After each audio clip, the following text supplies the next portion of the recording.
ready to go? I'm ready to go. All right. I feel a little underdressed. I just came from the basketball court. Why don't you say hi to everybody first? We're online with TEDx. It's going to be millions of people watching you here. Why don't you say hi to everybody? Well, just saying hello, and thank you for tuning in. And you guys, thank you for being here, and thank you for having me here. I truly appreciate it. Thank you. We're super excited to have Kobe Bryant, All-Star, MVP, World Champion, NBA Champion here. We're at Shanghai Tower, really behind us. This is like a, futuristic. They call this the Eye of Shanghai. We're at the 126th floor. No one's ever been up here before running an event. This is kind of like an anti-compression earthquake. So we're safe up here. We're gonna have fun today. Sounds good. What do you think that looks like? I think it's from Back to the Future, flux capacitor, something, right? That'll work. So today, let's start off with something I want to talk about because we have a whole lot to get into. But my thing is that a lot of people here haven't seen you since that last game on television. Yeah. That was crazy. 60 points. Are you kidding me? 60 points. Did everybody see that last game? Who saw that last game? For people in LA or in the States, they watch that live at 7 at night. We watched way early in the morning. So your global fans are on smartphones, on tablets, every which way you can. We're cheering, we're watching that, and we were super excited. Let's bring us back there because that will lead us into what we're talking about today because it's the Mamba mentality. That last game came out of nowhere, man. Yeah, pretty much. It's for me, it was just like the end of a really long, beautiful journey. I started playing a game of basketball since I was 2, right? And so for this to be the moment, this is the last game for me to come out and perform in front of my fans, in front of my home crowd, in front of my family.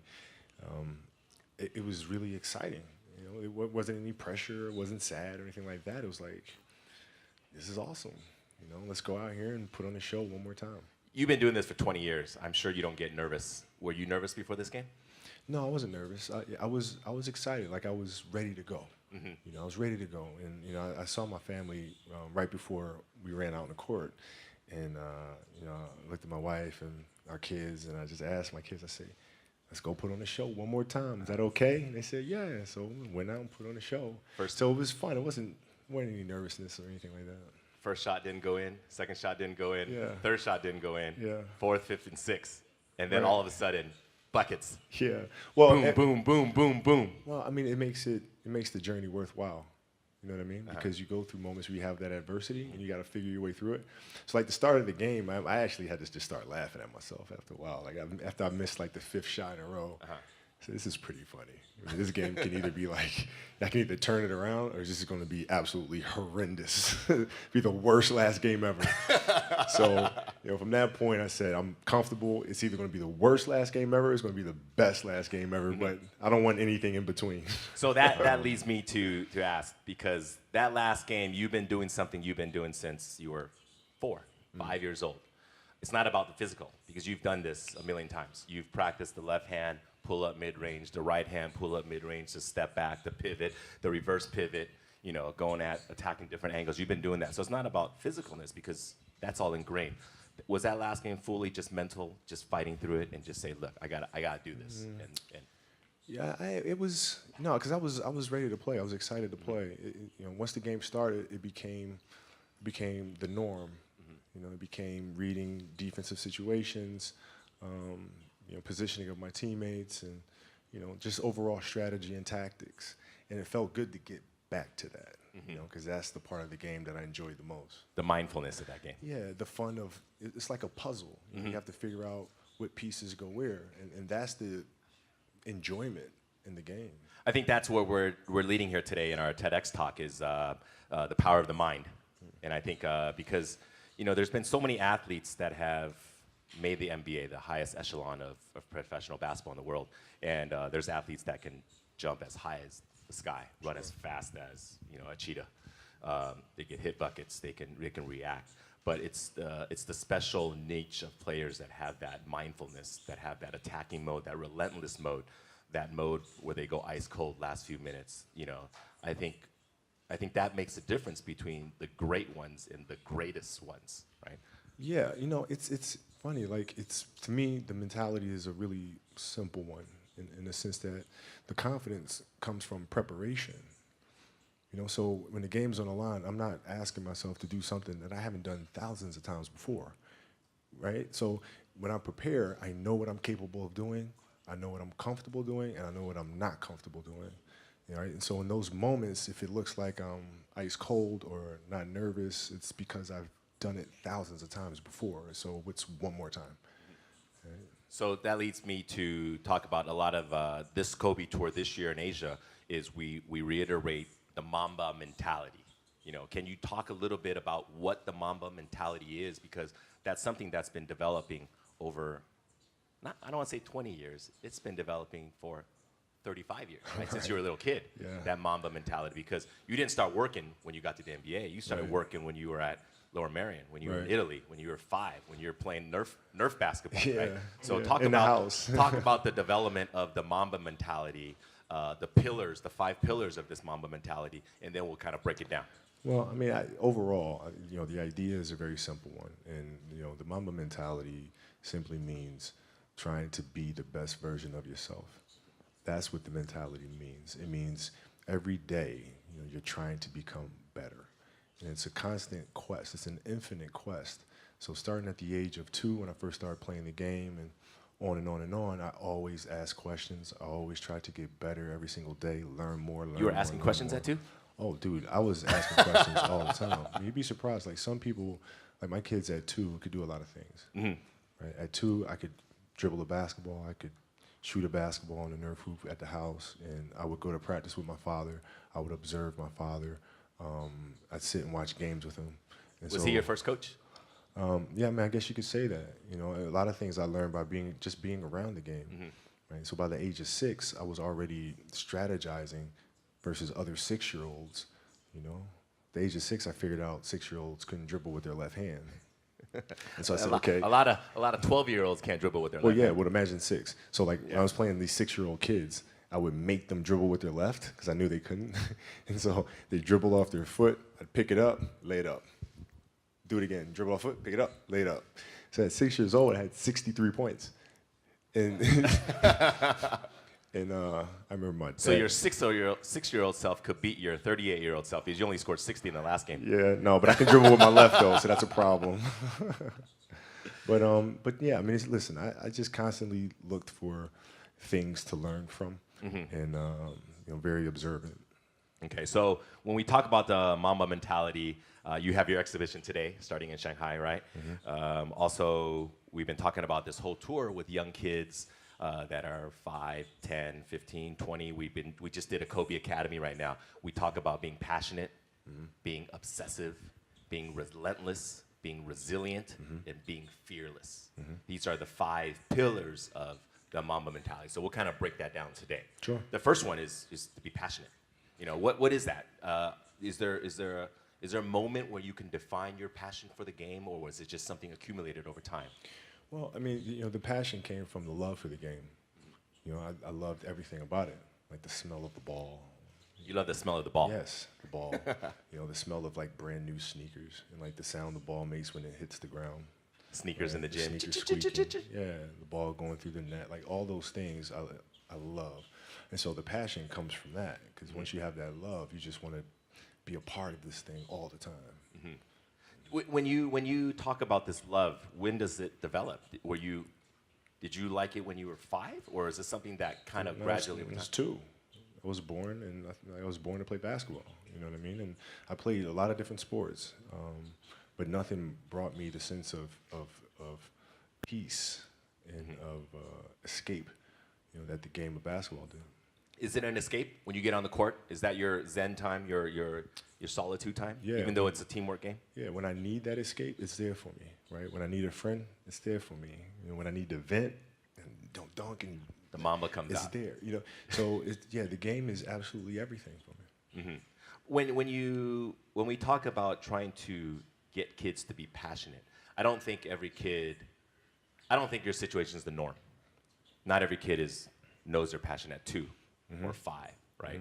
How do kids find that passion then? Well, right? I think as because parents, we just try to. you embraced it right away Yeah, too. I mean, I think as parents, we try to put them in different things, try to expose them to as many things as possible, and then see if there's one thing that connects with them. You know, because if it does, you don't have to tell them to do it. You know, whether it's writing or painting or drawing. You know, if they have that passion, you don't have to tell them. They'll go off and do it because it's just fun. They'd rather do that than anything else. So, but as parents, it's our job to just expose them to as many things as possible and see which one they gravitate to the most. It's interesting because you talk about kids, right? Originally we were talking about you. Now you're talking about your kids and their passions. Do you kind of feel that passion for them and say, hey, let's go play some basketball or volleyball or let's go swimming? Yeah, we expose them to all kinds of. I mean, they play a lot of different sports. They do a lot of things creatively, you know, in writing and things like that, and designing, and you just sit back and you just watch which one they move to, and then it's our responsibility as parents to try to set them up for success as much as we possibly can. Do you want them to play basketball? I want them to find whatever it is that they're passionate about, like whatever they feel like their purpose is. Then that's what I want them to do. Do they love basketball though? Your girls? So my youngest one. She does. She wants to play, and she wants me to teach her how to play this summer. And you know, our eldest is really into volleyball. So but we'll see. You know, passions tend to change. So you're gonna get into volleyball now? Well, yeah. I mean, my sister was a great volleyball player, so we have a teacher in the family. Is there one moment where you can say it defined your passion for basketball? Is there a story or moment when you said, "Damn, that was it. That was like when I felt really passionate"? No, it doesn't. It never leaves. It never leaves. Like the game is just a part of me. So it never leaves. Even now that I'm retired, you know, everything that I've learned from the game of basketball, I've carried it over into life. You know, like basketball has helped me be a better person, a better friend, a better father. Well, because there's life lessons that are within the game, like communication, like unselfishness, like attention to detail, and empathy and compassion. Like all those things are in the game. And as an athlete, if we are aware of those things, it helps us become better human beings. And you can apply that toward your post basketball days, your retirement, into your business world, your future ventures. Sure. I mean, you can apply. You know, I was applying that even while I was playing, just in life outside of the game, and even more so now. You know, in building a business and all these things. You know, the kind of culture you want to have. You know, all those things are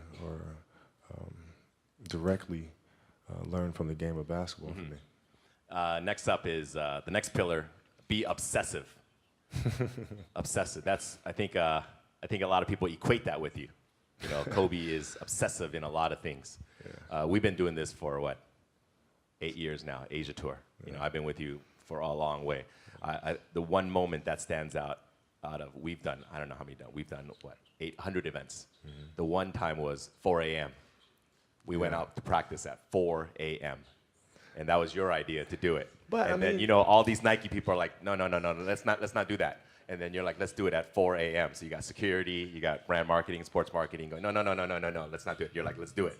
Because that's your obsessiveness, right? I mean, to me, it just makes complete sense. Not to us. But I don't, like, okay, so. See, all right. Usually, I'm sleeping at 4 a.m. Yeah. You're working out. So talk about that. Okay, so if your job is to try to be the best basketball player you can be, right? To do that, you have to practice, you have to train, right? You want to train as much as you can, as often as you can. So if you get up at 10 in the morning, train at 11, right? 12, say 12, train at 12, train for 2 hours, 12 to 2. You have to let your body recover. So you eat, recover, whatever. You get back out, you train, start training again at 6. Train from 6 to 8, right? And now you go home, you shower, you eat dinner, you go to bed, you wake up, you do it again, right? Those are 2 sessions. Right, now imagine you wake up at 3, you train at 4. You go 4 to 6, come home, breakfast, relax, blah, blah, blah. Now you're back at it again, 9 to 11, right? You relax, and now all of a sudden you're back at it again, 2 to 4, and now you're back at it again, 7 to 9. Look how much more training I have done by simply starting at 4, right? And so now you do that, and as the years go on, the separation that you have with your competitors and your peers just grows larger and larger and larger and larger and larger. And by year 5 or 6, doesn't matter what kind of work they do in the summer, they're never going to catch up because they're 5 years behind. right? So it makes sense to get up and start your day early because you can get more work in. Is that genetic? Or is that something you ingrained and trained yourself? No, it was Who just, taught you that? For me, it was just common sense. Like I can if I start earlier, I can train more hours, and I know the other guys aren't doing it because I know what their training schedule is, right? So I know if I do this consistently over time, the gap's just going to widen and widen and widen and widen and widen, and they won't be able to get that back. Mm-hmm. So to me, it was just common sense and like thinking, how can I get an advantage? Oh, start earlier. Yeah, let's do that. When did you start doing that? Man, like high school. High school. My first class in high school was 7:45. I used to get to the gym around 5 a.m. and I'd play before school. Mm-hmm. And then school would start. Who's playing with you at 5 a.m.? My coach. So my coach would show up and we'd do all these basketball drills. Mm-hmm. Right? So just you and your coach? Just me and my coach. And sometimes it would just be me and the janitor, and who's still there today.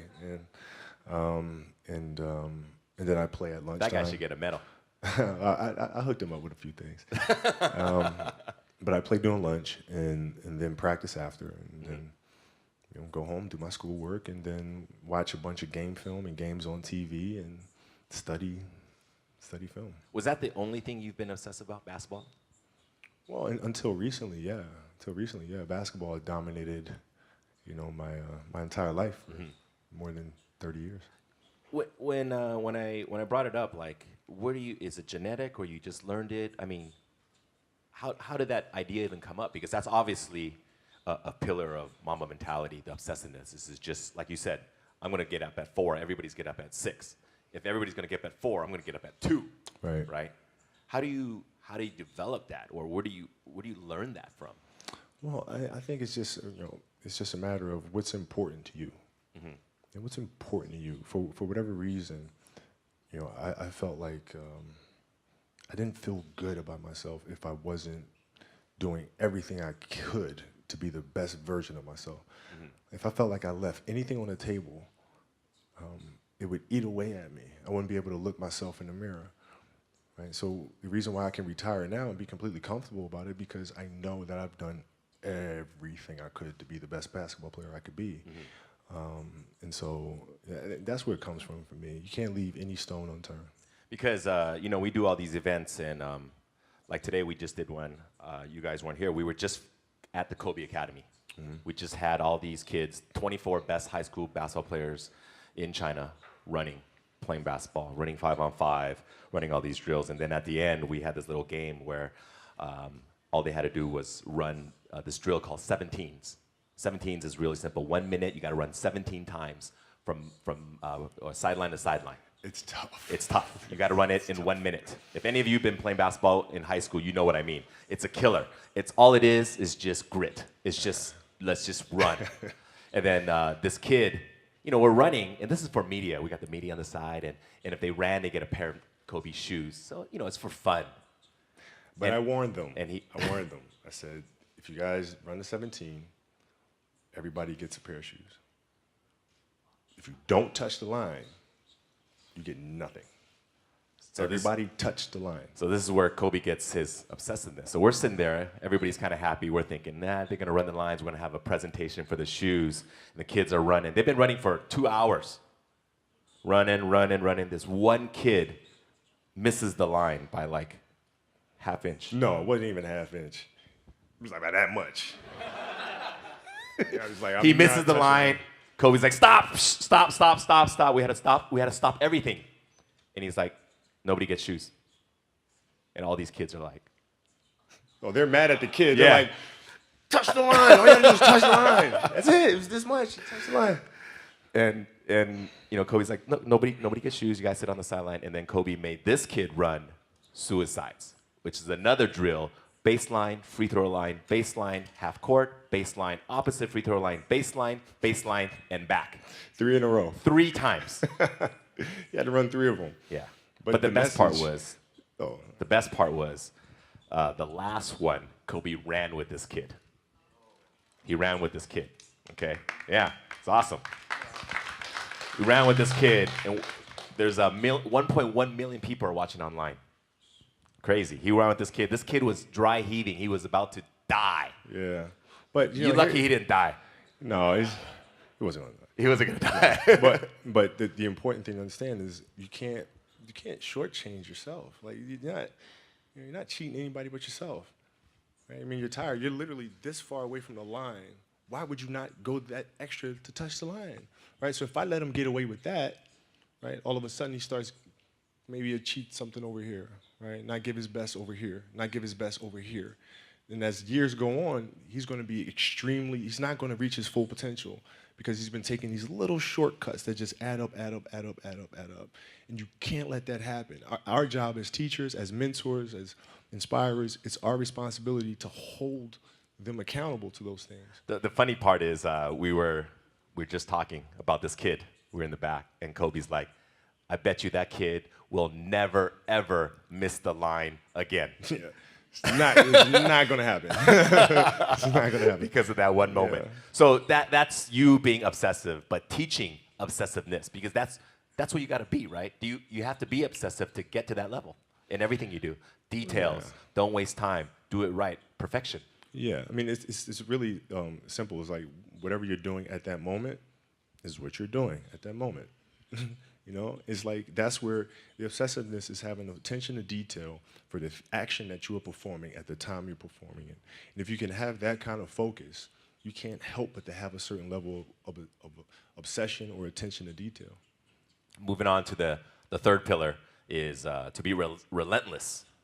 That we know you for. You know, we see you on TV being relentless. First quarter, second quarter, third quarter, fourth quarter, attack. Never letting your teammates slack off. Attack. How do you get that? Talk about what is the meaning of relentlessness to you?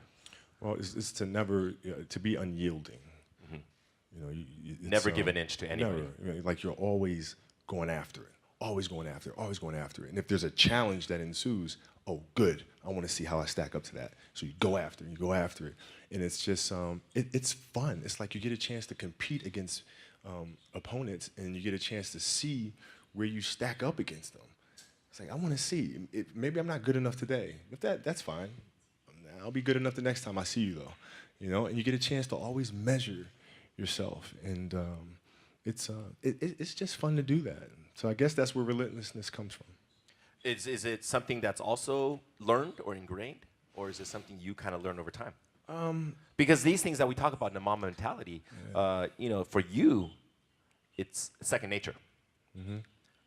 It's not for a lot of people, right? A lot of it is trained or it's not God-given. No, I had to learn it as well, though, because I had a year of playing. Like when I played basketball in Italy, I was taller than everybody else and faster, like the age of 11. And I came back to America to play basketball, and it was not the same thing because kids were bigger, stronger. And so I went through a summer of playing basketball in America where I didn't score 1 point. Mm-hmm. It was one league, I didn't score 1 point, and it was devastating. But I had to, no, I'm not giving up. It's not going to happen. So you bounce back and you keep playing, you keep practicing. But I mean, it wasn't handed to me. You didn't score 1 point? Not one. I mean, not even a free throw. And you were 0. You were how old? 11. 11. Were you playing against 25-year-olds? No, I was playing against 11-year-olds. No, I was playing against 11-year-olds. That's hard to believe. Wow. I know. But I was playing against 11-year-olds, and I didn't score 1 point. And then did it hurt you? Were you? Well, yeah, it was very embarrassing because my father was a Philadelphia basketball legend. Mm-hmm. My uncle was a Philadelphia basketball legend, mm-hmm. and now here I am, this kid with like these really big knee pads, and I'm walking around and I can't score anything. So it was like really embarrassing. That drove you? Of course it did. And I vowed to be much, much better. So you live for those moments where you're embarrassed, when you're down, people kick you, don't let you score. Those are the moments that drive you. Well, I mean, those are the moments that occur, right? So whatever moments occur, good, bad, or indifferent, I can use those moments to propel me forward, use those as fuel to help me be a better player. Is there a moment in your NBA career where you felt like you didn't hit that mark and that was a huge transition for you? Yeah, I always felt like I missed marks in the league. What were some of the down moments for you in basketball? Well, losing to the Celtics in the finals of 2008. I mean, that was tough. Oh, that hurt me too. Yeah, I mean, it was brutal. And I remember at night in the hotel room after we lost, just thinking to myself, I may never win another championship. Like I might have just Like, this is it. It's too hard to get back here. Maybe it's not in the cards to win another one. And so I go through that night of being mad. And then the next morning I wake up and I start thinking, nah, I got to fix this. So where did it go wrong? You know, why did we lose? Right? We weren't tough enough. Okay, we weren't tough enough. Whose responsibility is that to make the team tough? It's mine. All right, so now I have to start figuring out how I'm going to lead this team differently so to make sure that when we get to the finals the next time, we're tough and ready for this challenge. And, you know, that's how you bounce back from those moments. That was 2008. 2008. Right? 2008 against the Celtics, and I mean, all of Laker Nation was hurt especially because it was against the Celtics. Right? It was painful. Celtics. You can't lose. Celtics, come on. God. Celtics? Well, you know, yeah. Because also that was their like 17th, right? Yeah. For their organization and We the don't Lakers. we don't talk about that. Yeah. And then you bounce back the next year against Orlando. Orlando, Right? beat Orlando, and then got our revenge against the Celtics in 2010. Did beating the Celtics feel better than beating Orlando? Oh, yeah. Oh, yeah. Yes, yeah, oh, yeah. I mean, I grew up such a Lakers fan, and so, like, the Lakers and Celtics rivalry. just hate 'em. and everything. Yeah, Oh, like, you hate them. we can't, there's no way I can be on a Lakers team that loses to the Celtics twice. No. You know, it's a funny No, thing no. because in Asia, me being here in Asia too, a lot of fans are fans of a player, and they love that player, and subsequently they love that team that player plays for. Mm-hmm. But growing up in the States, if you grew up in Philly, you were a Sixers fan, Right. and then if you grew up in LA, you were a Lakers fan. Right. You were also a Dodgers fan. And at the time, you were a Rams fan. You affiliated with your city. Right. And then the city that you hated was your arch enemy. So Right. if you're a Laker fan, you just hate the Celtics, and you hate every team Yeah. that loses them. You root for every team against the Celtics. No question. Yeah. The Yeah. enemy of my enemy is my friend. Yeah, you just want to see them do bad. Yeah, just do bad. And then if you were a Dodger fan, you just want to see the Giants lose, right? Right. So Right. It's not necessarily good karma, but yeah, it's not. But when you lost to the Celtics and you beat them again, that moment, that's relentless because you coming back, and you had to come back and beat them on their court. Can't give up. And then was that a big moment for you beating the Celtics? It was huge, because I've seen us as a team grow so much from 2008. Powell, Lamar, all our guys, like how much we have grown since the last time we faced this team, and I couldn't be any more proud of them. It wasn't even about me. It was about sitting back and watching us as a group, and we just accomplished this amazing thing, and now we can all enjoy it together. So. Moving on to the next pillar is to be resilient. I remember this time last year you came and we did a premiere for a movie you did, Muse. Mm-hmm. And a big part of that movie was talking about your injury and coming back to be resilient. Take us back to that day against Phoenix, right? When you injured your Achilles. It's Golden State. Oh, Yeah, Golden State.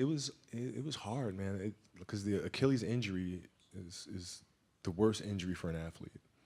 It's like the worst. It's like the kiss of death. And when I ruptured my Achilles, I knew what happened. I knew the severity of the injury, and I didn't know if I was going to come back from it. Yeah, in the locker room, you were crying. Yeah, I mean, I didn't, like, this is it. Like, my career could be over right now. So How do you get back from that? Because, when you talk about injuries, people sprain their ankles, dislocate your fingers, but Achilles, Yeah. People don't come back from that. Well, Athletes don't come back from that to the level they were before. Yeah. I mean, How do you get that resilience? How do you fight that? Well, what I did is, I went home and I was just really angry. And Angry? I was angry. I was mad. I was angry. I worked so hard for us to get to the playoffs and to have a chance to win another championship, and then this happened. So I had a lot of anger. And then from the anger, then I was sad. And then you start feeling bad for yourself. And then you say, all right, okay, I'm done being a baby. Okay, what am I going to do now? Because I can't sit here and give up. That's not an option. So now what? How long was this cycle from this anger? This is one night. One night. This is one night. It's one night. It was Because like, you started writing in the middle of the night, right? You wrote that. You wrote that. And then it was, okay, what are we going to do? So, it was one night. But then, then you start It's a process. You look at process. Mm-hmm. What am I going to do? What can I control? Surgery, we'll do the surgery. Come out of the surgery, recover. From there, physical therapy. Okay, physical therapy, piece by piece by piece by piece by piece, start running, back on the court. And so I broke things down into sections and said, okay, I'm going to focus on resting right now. This is it. I'm going to focus on moving my toes and then walking. And then, so you look at every challenge at every step, and that's how you're able to be resilient and come back from these things. Because, for your field in sports, injuries often happen, right? And to come back. But, for most everyday people, it's something that they can't fathom because they don't have that type of resistance that they have to face, right? So how do they come back from it? Because sometimes people fail in their fields and their jobs or at school, young kids, you don't have a good test score, you don't make the basketball team, or they have these disappointments. What is your advice to young kids to face this adversity? How do you persevere? Well, if you... Because you have that chemical makeup to fight through it. Yeah. Not all kids do. But you every kid, every person has the ability to put one foot in front of the other.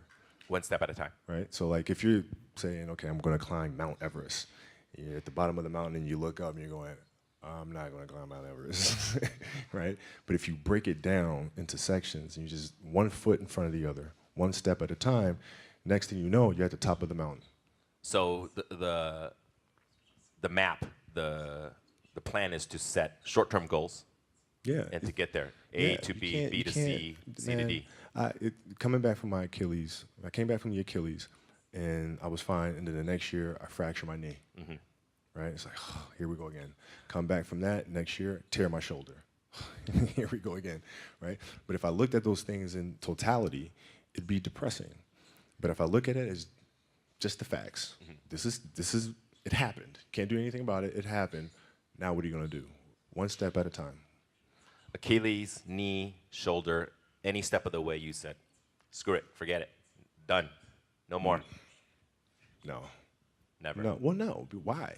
Right? Because as time goes on, I'm sitting there, 70, 80 years old, and I'm going to be wondering if I could have come back from this injury. I don't want to wonder. I want to find out. We got to get to that 60-point game. I want to see, man. We got to get to that game. Yeah. If the critics are out there saying he's done, he'll never come back.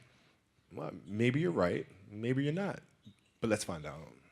We got to get there. We got to get there. Last one, to be fearless. That's something that I think every young adult, young kids, they face their fears, right? What does that mean to be fearless? Why is that such an important part of the Mamba mentality? Well, man, because I think the greatest fear that we face is ourselves, actually. I think it's not anything that's external or anything that's superficial. I think the greatest fear you face is yourself, because we all have dreams, and it's very scary sometimes to accept the dream that you have, and it's scarier still to say, okay, I want that. It's scary because you're afraid that if you put your heart and soul into it and you fail, then how are you going to feel about yourself, right? So being fearless means putting yourself out there and going for it, no matter what. Go for it. Not for anybody else, but for yourself. When you got to the league, you were 18. Did you have any fears before getting there, or when you got there right away? Yeah, I mean, I had fears that everybody was going to be right. I made a poor choice, poor decision. Jump from high school to the NBA. And I wasn't going to amount to anything.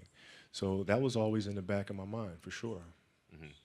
And then, so out of these 5 pillars, which one do you think comes first? Being passionate, being fearless, relentless, resilient, or they just come together? This funny thing is, we created these separate pillars, but the reality is it's all one thing, because it all comes from within. It all comes from within us. We all experience these things at different stages and different points, different times. The key, I feel, is just to be aware of those moments as they occur. Right? You're aware of a certain fear or a certain obstacle or challenge, right? You're just aware of those things, and then from there you can navigate through them. But I look at them all as one connecting thing. Because I think being fearless, this last one sticks out in my mind a lot because, being in Asia, Asian kids, a lot of times they're a little bit more boxed in thought, in mentality, as opposed to Western kids. Western kids, a lot of the family, the environment, ever since a young age in school, it's preaching independence. Speak your thoughts, be creative, independent. A lot of that, it's also reiterated by teachers, principals, mothers and fathers and aunts and uncles and coaches, is to bring name to yourself and to be independent, to be out there and go on your own. But in Asia, a lot of the cultures, whether it's Chinese, Japanese, Korean, it's, don't go out there and do crazy things. Don't go out of your comfort zone. Make your family proud. Don't bring other people attention. Just do your thing, do it well, but don't bring attention. And I think a lot of kids are fearful of going out of this box, right? Is there advice for these kids? Because a lot of times it's a cultural difference, Sure. right? How do they put themselves out there when? I think, listen, it's very simple. You have to dance beautifully in the box that you are comfortable dancing in, right? So like everybody's box is different. My box was to be extremely ambitious within the sport of basketball. Your box is different than mine, right? Every kid here has their own box, but it doesn't mean that your box isn't as beautiful as mine, right? Everybody has their own. It's your job to try to perfect it and make it as beautiful of a canvas as you can make it. And if you have done that, then you have lived a successful life. You have lived with Mamba mentality, right? So it doesn't mean you have to go out here and do all of these crazy things. I'll have to be like this person or that person.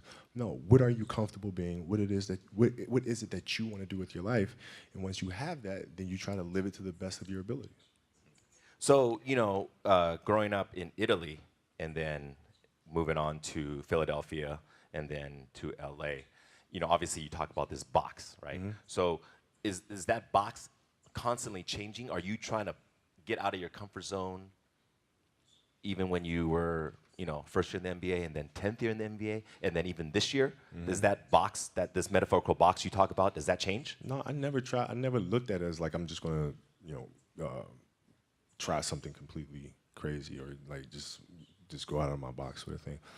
I just looked at it as I want to be one of the best basketball players who have ever played. That's the end goal. Okay, how do I get there? How do I get there? And every decision I made in my life was centered around the process of helping me eventually get there. You know what I'm saying? So I had that purpose. And once I had that purpose, every decision that I made was centered around that purpose. You think you got there? Looking back upon it now, 2 decades in the NBA, high school, Italy to high school in Philadelphia to the NBA. You spent your whole career with one organization. To me, is your biggest accomplishment, to be with one team. Thank you. You look back upon it now. When you had your goals as a kid, you're 5 years old, you wanted to be in the NBA. And then when you're at Lower Merion in Philadelphia, and those dreams started to become, hey, I'm going to get there, right? And then you're in the NBA, you set goals for yourself. You talk about all the time. When you're young in the NBA, you set personal achievement goals. I'm going to win a game. I'm going to win a championship. I'm going to win the MVP. I'm going to win this. I'm going to win that. And then later on, you changed because you said, I'm just going to get better. And if I'm going to get a better left hand, I'm going to have a better three-pointer. I'm going to have a better free throw. Those other personal achievements come naturally. Now you're done. Played your final game, 60 points. You dropped it on Utah. Mamba out, right? Yeah. You look back upon it now. Where do you see yourself? Did you do everything you wanted to do? Did you become the best basketball player you can ever become? Well, Did you become the best? It's GOAT? It's weird. Like my vision of what my goal is changed drastically as I got older. It's like as a kid, I said I want to be the best ever, right? And now you go through your life and everything you do is try to be the best ever, be the best ever, be the best ever. And as you get older, you start understanding that those things are very superficial things, right? And everybody has a different opinion about it. No matter what you do, I can win 20 championships. There's always an opinion on who's the best. Everybody has different opinions. And so I started really kind of understanding maybe that's not the important thing. Maybe the important thing is to, how do we as a team grow? How do I help my teammates be better? So that was the first change for me. And then as I got older still, it became more about how are you inspiring others right? To find themselves. That is the ultimate championship. So, won 5 championships. That's great. Another team won a championship this year. Team's going to win a championship next year. Those things come and they go. But what stays is how do you use your passion and use that to inspire somebody else to create their passion, and then how can they pass that on to the next person? That is true success. So my goals have changed drastically from the time I was 6 years old to the time I was 17 to the time I was 25, and now sitting here at 37. So now you left the game of basketball. We're here in Shanghai. We're going to end our talk today because we've gone a little bit past our limit, but I think everybody is very happy to be here, and I think they learned a lot about the Mamba mentality, right? What's next, for you? Well, I mean, it's always teaching the game, right? Teaching the game through various ways. We do camps and clinics, we do those things, but also through storytelling, right? How can you share stories with the rest of the world that challenges them to look internally and to learn things like process and learn how to navigate the sense of self and all these things? How can you infuse that into entertainment in a way that pushes our culture and our society forward? Those are the questions that I'm really, really intrigued by, and that's what we'll focus on. Ladies and gentlemen, one of the greatest of all time, Kobe Bryant. Thank you. Thanks so much. Thanks, everybody at TEDx. Mamba out.